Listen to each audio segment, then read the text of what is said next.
Hello, everybody. It's your girl, Daisha Rose. If you are new to my channel, hey, nice to meet you. If you've been here before, welcome back. Either way, get on in here. Welcome to the Rose Garden. For those of you guys who are not familiar with me, again, my name is Daisha. Most people call me Rose. I'm a Black music historian and ethnomusicologist. And if you didn't already know, if you couldn't tell from some of the other videos on my channel, I am a big fan of Michael Jackson. And so you already know why we're here. It is April the 23rd. Last night I saw the Michael movie, early access, at Lincoln Theater in New York City, and I have so many thoughts. So I am here to give you my Michael review. So before we get into it, if you have not already, I released a video essay earlier on my channel earlier this week. It is called Revisiting Michael. It is a fully produced video essay about Michael. I did it intentionally before I saw the biopic and with the intention of people hopefully seeing it before they go see the biopic. A lot of its thesis was me kind of knowing going into this that there was no way that you could learn everything about Michael from a 2 hour long movie. So my video tries to cover some of the things that I hope people would know about him going in. And after having seen the movie, I still think that it was very faithful and very honest. And I highly recommend that you go watch it before you watch this video. It's on my channel. I'll add an annotation. I'll put it in the description, but definitely don't miss that one. I'm super proud of it. And I think even people who are already big Michael fans could learn a lot from it. Now, this video is a lot different. This will not be a video essay. This is me turning on my camera and talking about what I saw.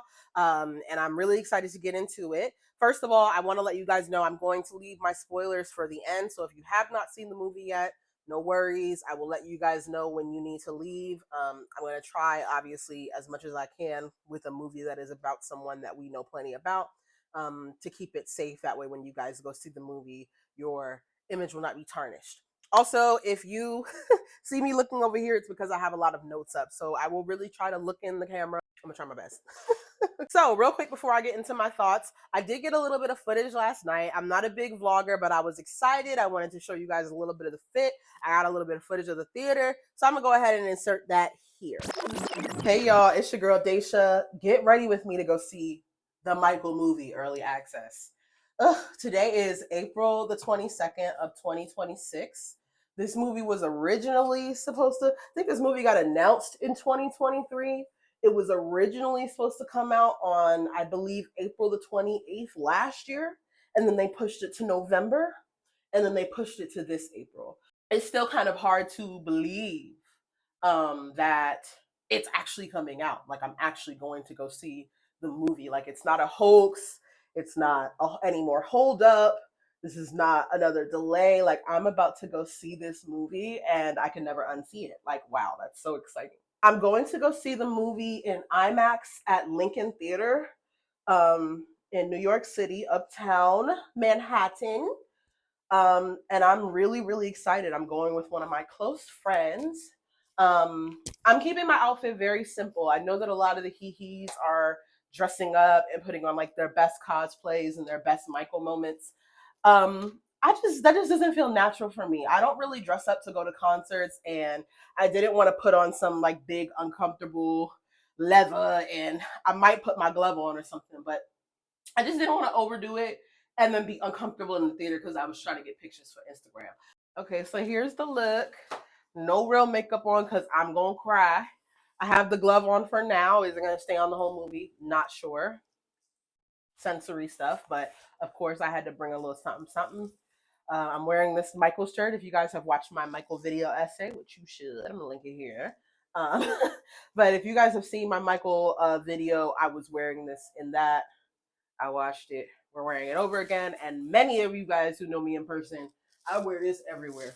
This is my winter coat. So we got Michael on the back. We got Michael in the front. We got Michael on the glove. So that is the extent of my cosplay. Before I head out, I just want to talk a little bit about my feelings.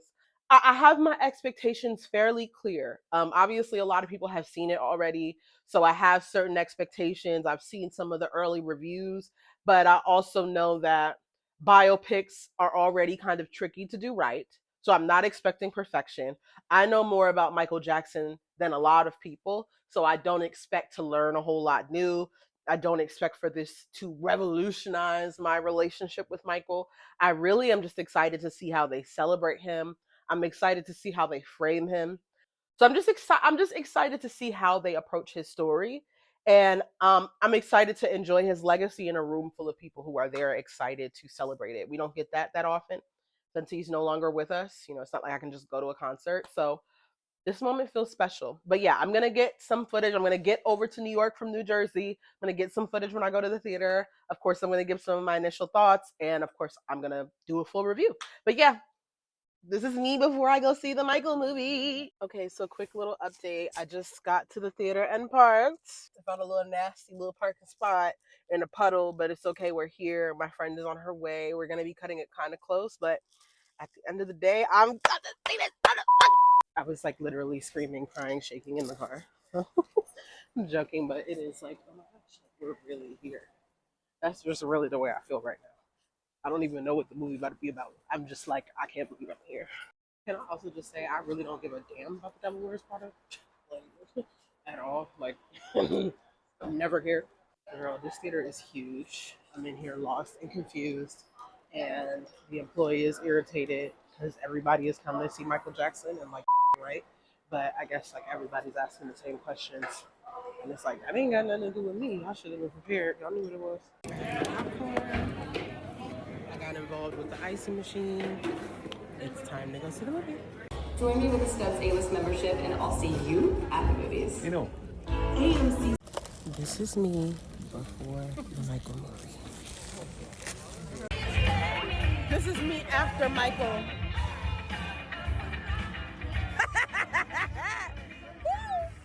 My baby. Cheyenne and me after the look at my after the Michael movie. How do we feel? Yeah, you better represent. How do you feel in a word, Cheyenne?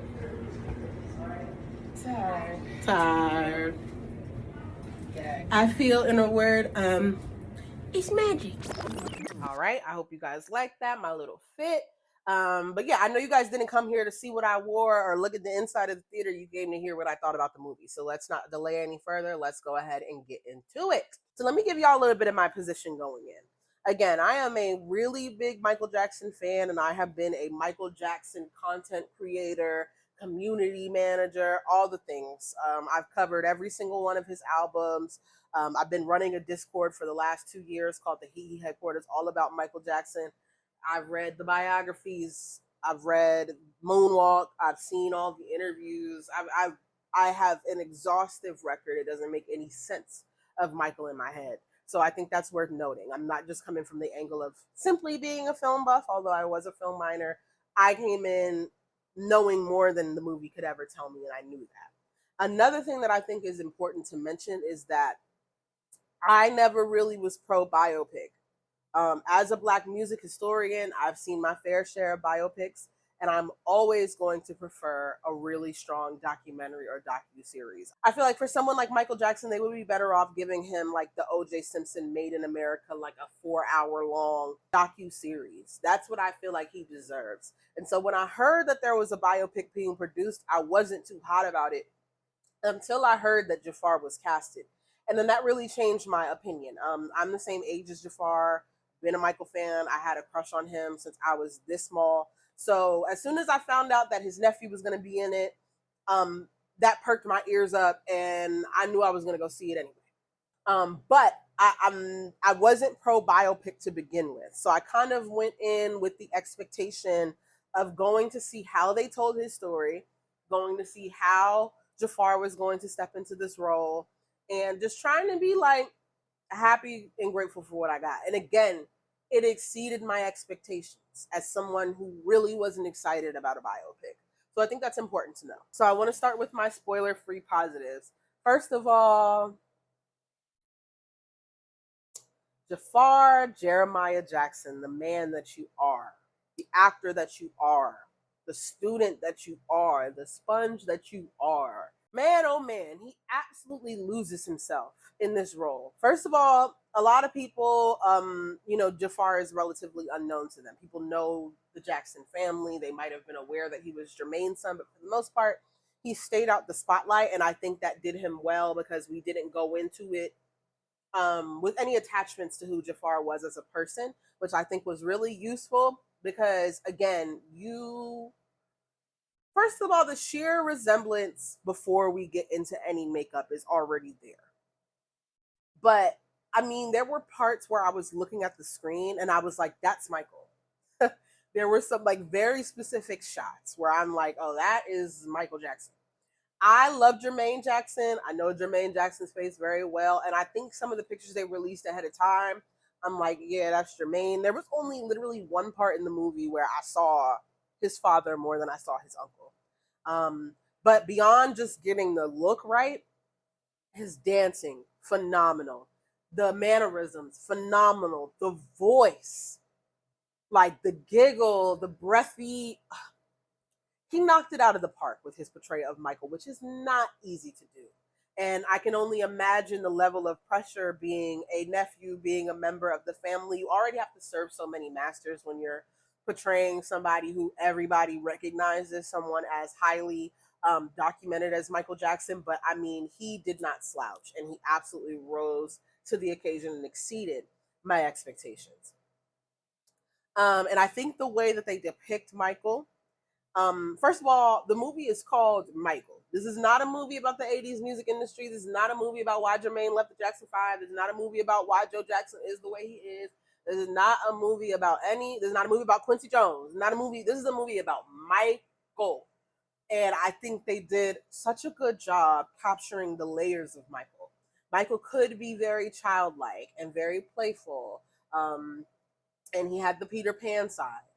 But they also show how hardworking he was, how determined he was, the way that when it was time to rehearse or time to get into a big meeting, he knew how to sit up straight and show up to the occasion. I just was really happy with the way that they captured him as a musical auteur, as someone who worked hard. There's no stroke of fate, magical Negro, anything. Like, it is a boy who trained hard, who was pushed hard, who worked hard, who took his destiny into his own hands, and again knew how to turn it on and off.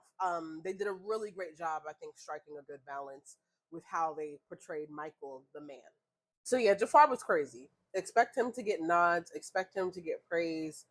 He deserves it. The dancing, the performances, like,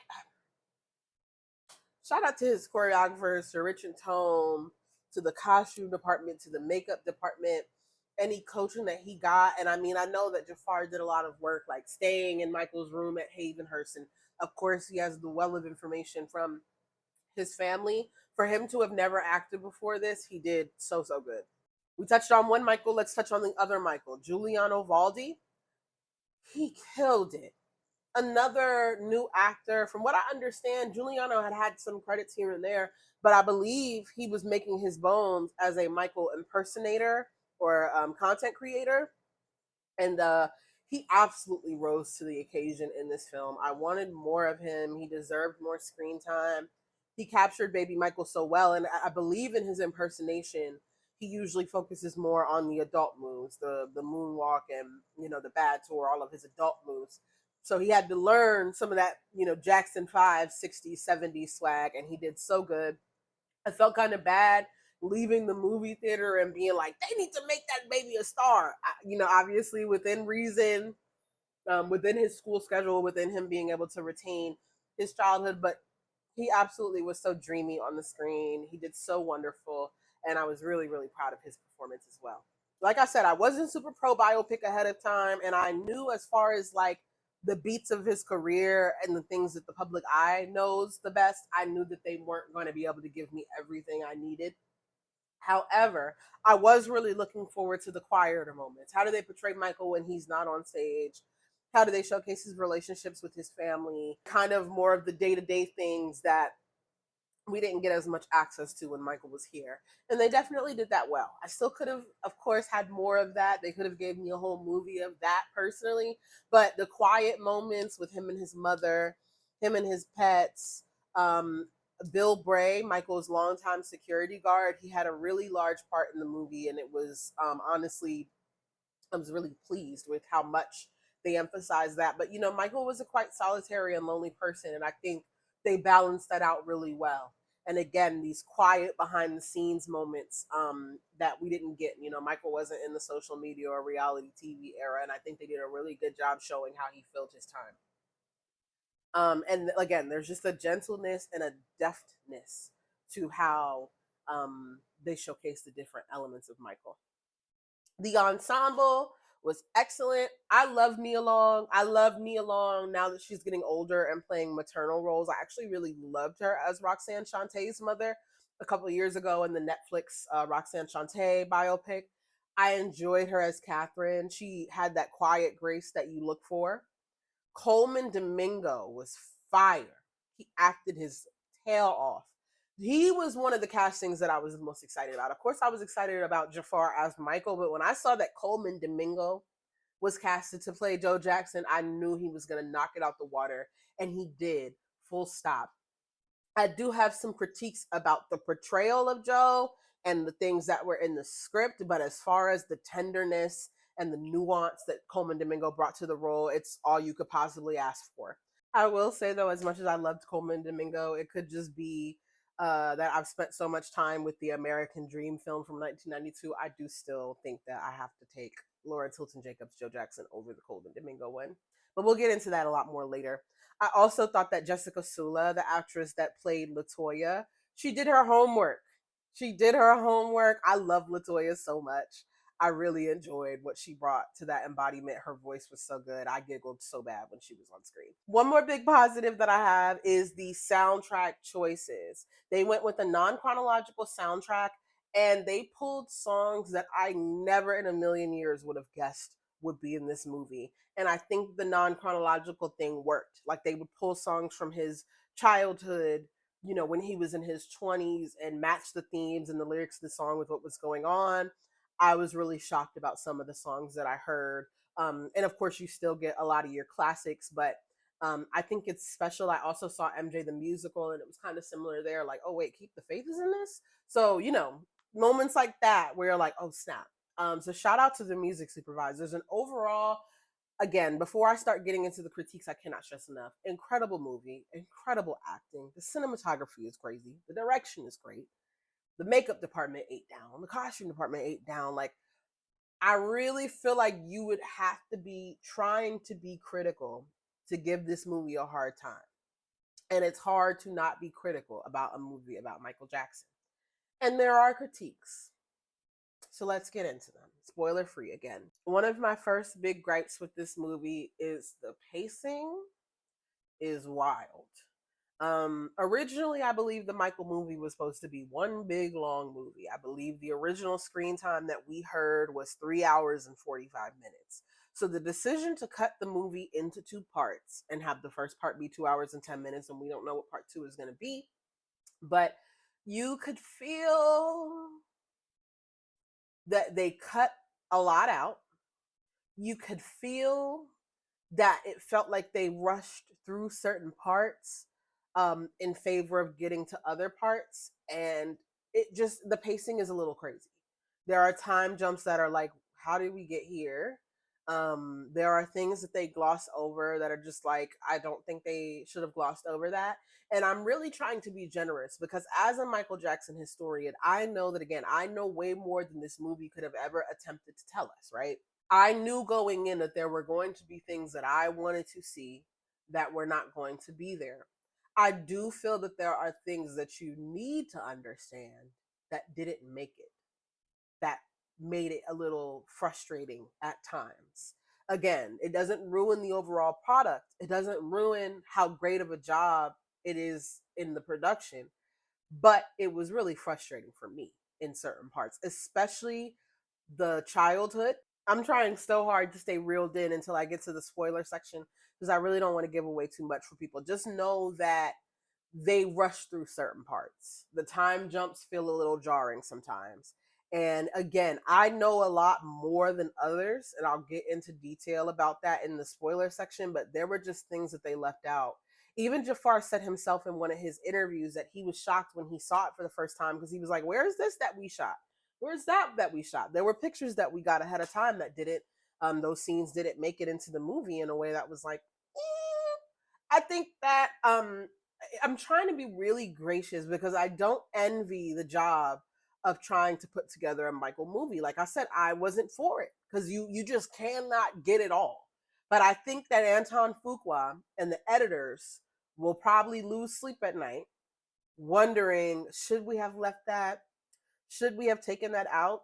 And we need a director's cut. I know that some things were cut for legal reasons, but whatever was left on the cutting room floor because of time or because of whatever, like I need the director's cut with commentary. We need to take it old school. I need answers. I'm not gonna lie. I just do. There are a lot of sections in this movie where it feels like you got to just fill in the blanks for yourself.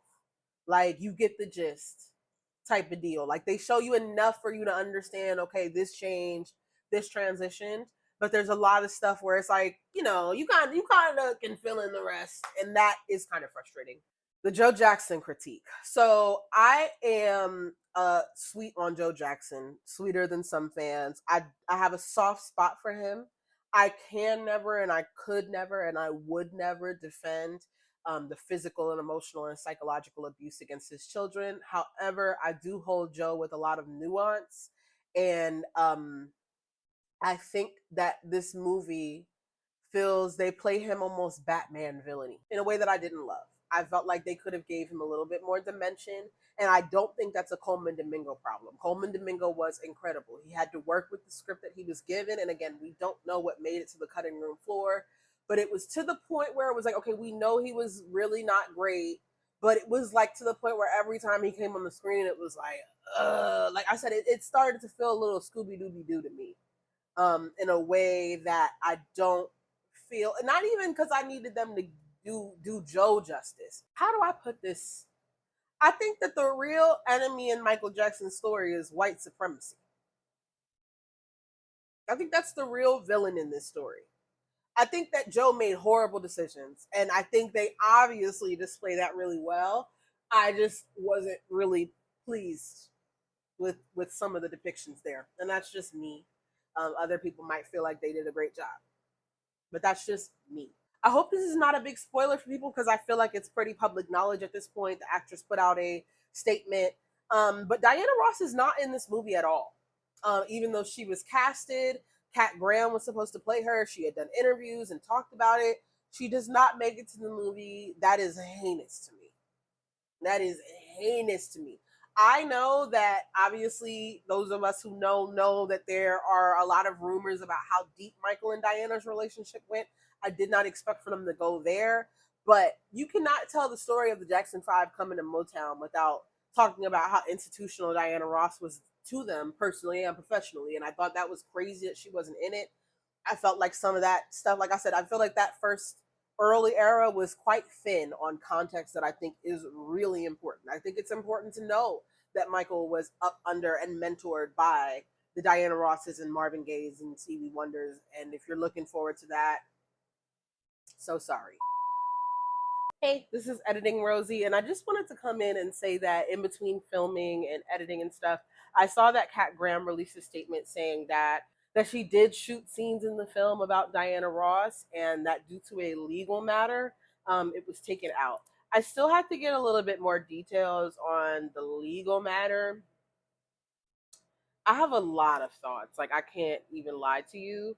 I actually think it's beginning to feel like there might be a bonus video, and I might put it behind the wall because I have a lot of questions. I have a lot of questions, but I just wanted to say that Diana didn't want to be in the movie for legal reasons.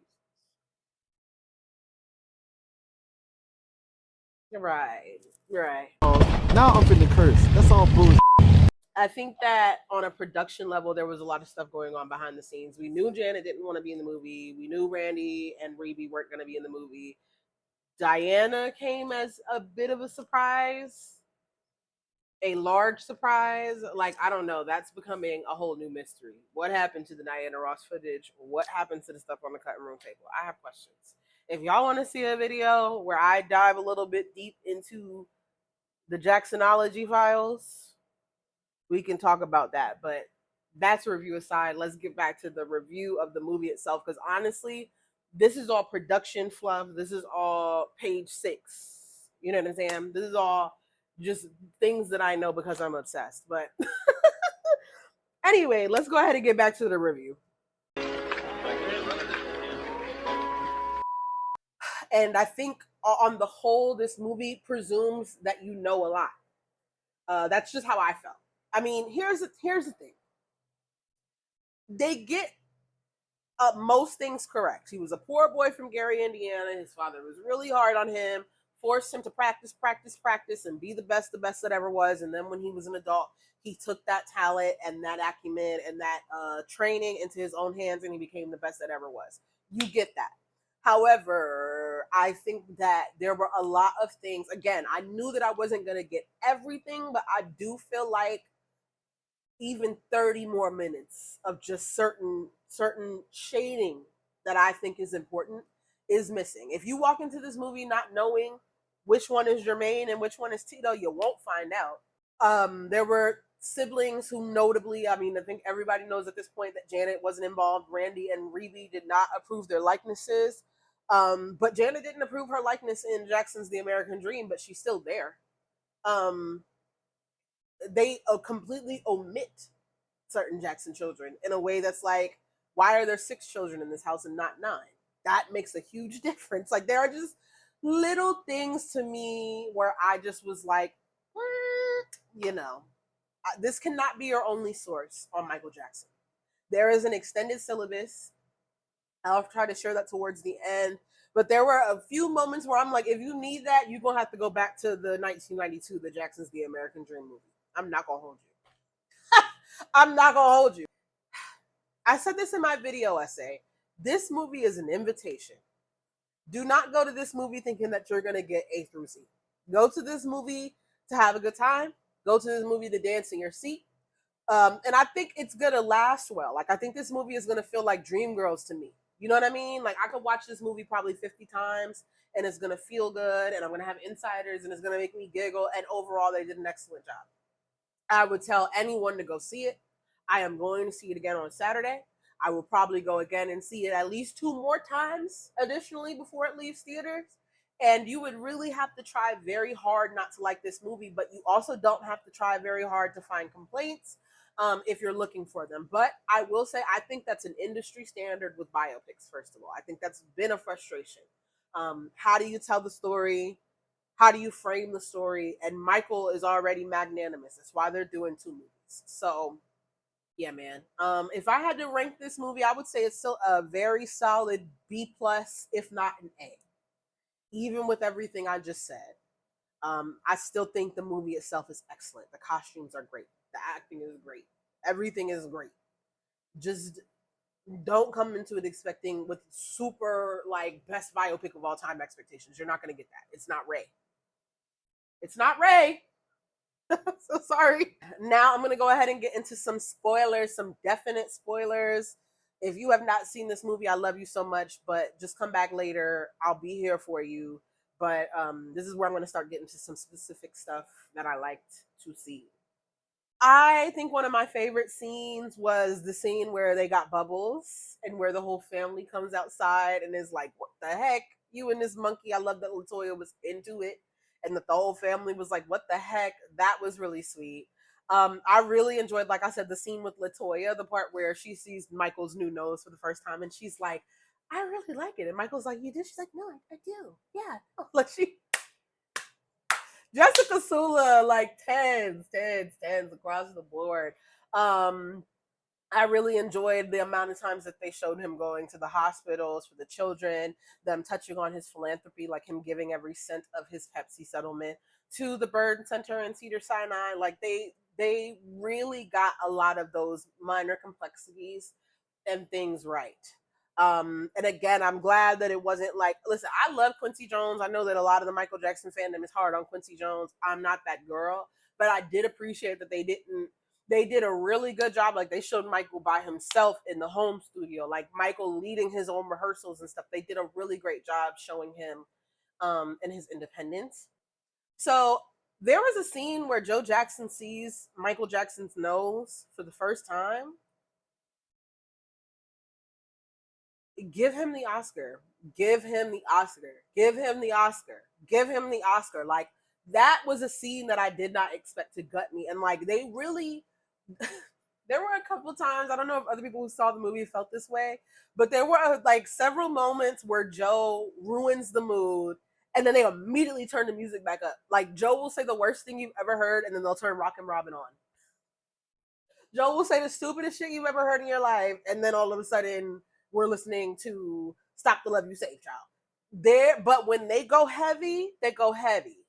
They handled the Pepsi accident with a level of viscerality that I've never seen before. In the American Dream movie, they do it real dramatic, like he falls down the steps.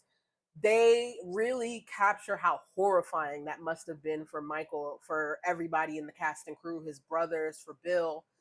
That was intense. I really enjoyed the scenes with Michael in meetings. I enjoyed the meeting with the new management when he tears John Branca apart. I enjoyed the scene where he goes to walk to Yetnikov's office and lays his foot down. I enjoyed the little gags about him not wanting to speak directly when it was tough stuff, but also, again, they didn't portray him as like some helpless, hopeless person. I think that sometimes people try, like I said, Michael did love Peter Pan. There's a lot of Peter Pan in this movie, but I think they did a really good job. I enjoyed those scenes where they showed him in charge. What are some other like spoilery things? It's so hard with this movie because like everything is something we've seen before. I really loved the victory tour sequence with human nature. That was probably the part where I came the closest to crying. And I saw it in IMAX on a big, huge screen, on the biggest IMAX screen in the country, apparently. And so seeing just how huge Dodger Stadium was, phenomenal, very immersive. We were clapping like we were in the concert. And also the bad tour. The first time they showed Jafar in that bad era makeup, I literally was like, oh my God, oh my God, oh my God, like out loud. Like when they show him walking on stage for the bad tour, I was like, oh, that's Michael the Jack. That's Michael the Jack. I don't know what else to tell you. Hey y'all, it's editor me. You can tell I'm in the bed, no makeup, no scarf, no nothing, but just walk with me. One thing I think I just didn't articulate clearly is that all the performance scenes are really good. Like every one of them. I really singled in on the victory tour and the bad tour performance, but the Jackson 5 scenes are incredible. Like from frame one, from Big Boy in the Gary, Indiana house. And even though I was confused, I enjoyed Never Can Say Goodbye at the Apollo. Baby Michael recording I Want You Back and Who's Loving You chills in my body. I also really loved the Triumph tour scenes. I love that we got working day and night. I'm pretty sure, yeah, we got working day and night. I didn't appreciate that we got working day and night, but we didn't get working is what a man is supposed to do. Real ones know. But yeah, I don't think I gave enough justice to all of the performance scenes. Those were the most meaningful moments, and I think it's important to articulate that because sure, things with the plot, sure, certain gaps about that, but they never missed with the music. They never missed with the music to me. All right, bye.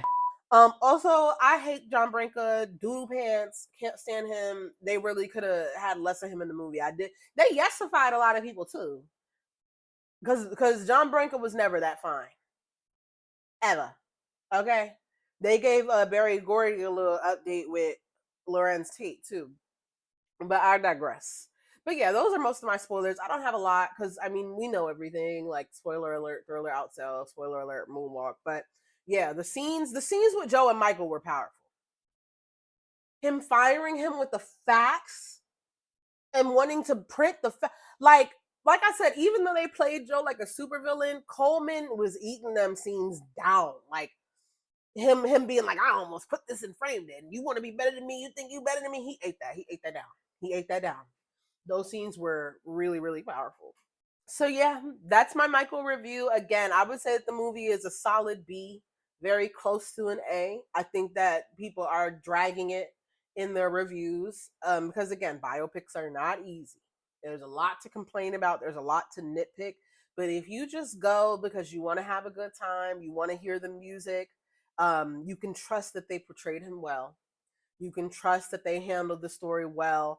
And another thing I want to say, I have so many things. Um, there's a lot of legal stuff that goes into Michael and the people that he's covering. So I can't help but feel like it's not all their fault that that became very tricky. But like I said, they got all the things that are important. You will see the rags to riches. You will see the self-made. You will see the practice, the hard work, and the magic of Michael on that screen. So overall, go see the movie. Go watch my other video so that you can pick up on some of the stuff that they did not share in the movie. I would say if I had to give you guys an extended syllabus, 100% go back and watch the 1992 The Jacksons The American Dream film. It is actually on YouTube in full. Hopefully they don't take it down because I said that, but they do a much better job in that film of showing the Gary, Indiana years, of building up how much was riding on the family being in poverty, and just kind of the makings of the Jackson Five and the discovery of the Jackson Five and the Motown years.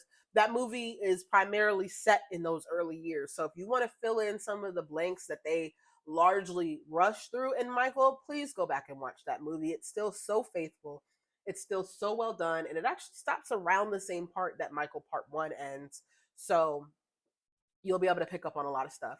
I would say I want to recommend Michael's biography Moonwalk, but also with a caveat, understanding that that was a, kind of underwritten, ghost written um, biography. You're not going to get everything that you need from it. I personally am a big fan of the J. Randy Taraborelli book, Michael Jackson, The Magic, the Madness, the whole story. I know that some fans are picky about it, but I really enjoyed it. That is like the deepest dive. I would say that's like the Michael, the MJ Bible, super thick, super duper detailed. I would also highly recommend that you go and watch Spike Lee's documentaries, especially The Journey from Motown to Off the Wall. That one also has some real footage. I believe Joe was in that. I know Jackie and Marlon are. A lot of his collaborators, those were really excellently done. I can't really recommend the Thriller 40 documentary that was on HBO, but definitely if you go see this movie and you want to go do some homework, there's more recommended reading, and maybe I'll make a whole video about that when I have some time to really think about it. But yeah, make sure you go watch my other video, Revisiting Michael, a video portrait. It gets into a lot of the things that I think the movie didn't have enough time and space to get into depth with. But yeah, ultimately, go out and see the movie. Go have a good time with your family. At the end of the day, it's a great popcorn movie. Go have you a good time, have you some fun.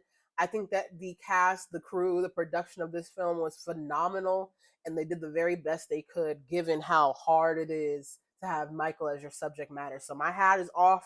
I do not envy the people who were in the position of trying to stick this landing, but I think overall they did. I'm very intrigued to see how they handle part two, because that's where things are going to start getting crazy. The vitiligo fully spreads, and that we start getting into the allegations. We have several albums to cover that don't usually get covered, and how are they going to handle that last decade of his life?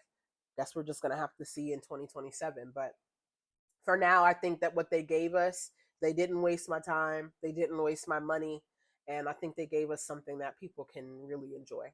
So yeah, please leave your thoughts in the comments. Make sure that you like, comment, subscribe, help me in the algorithm. I'm really trying to grow and do good work here, so I appreciate y'all.